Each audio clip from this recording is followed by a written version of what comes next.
জমি বাড়ির দলিলের সার্টিফাইড কপির জন্য দালালের পেছনে ঘোরার দিন শেষ। হাতে হাতে নয়, এবার শুধু অনলাইনে মিলবে এই সংক্রান্ত সার্টিফাইড কপি। পর্চা সংক্রান্ত কাজ থেকে পৌরসভা এলাকায় মিউটেশন, বিদ্যুৎ মিটারে নাম বদল থেকে নানাবিধ কাজের ঠিকানা প্রমাণ, সর্বত্রই প্রয়োজন পড়ে দলিলের সার্টিফাইড কপি। তাহলে এই সার্টিফাইড কপি তোলার সরকারি খরচ কত? আবেদন সহ কোর্ট ফি লাগে 10 টাকা, নন জুডিশিয়াল স্ট্যাম্প বাবদ 10 টাকা, সার্চিং ফি 2 টাকা, ইন্সপেকশন ফি 2 টাকা এবং প্রতি পাতা কপির জন্য 7.5 টাকা।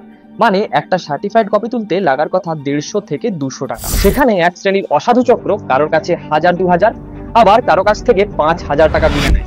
তবে আর না, এখন পর্যন্ত 2007 সালের পর থেকে যত জমি বাড়ির রেজিস্ট্রেশন হয়েছে তার সার্টিফাইড কপি অনলাইনে পাওয়া যেত। এখন থেকে 1985 সাল পর্যন্ত রেজিস্ট্রি হওয়া সমস্ত দলিলের সার্টিফাইড কপি পাওয়া যাবে অনলাইনে। ডাইরেক্টরেটের পোর্টালের লিঙ্কে বা ই ডিস্ট্রিক্ট পোর্টাল থেকে এই ডকুমেন্ট ডাউনলোড করা যাবে।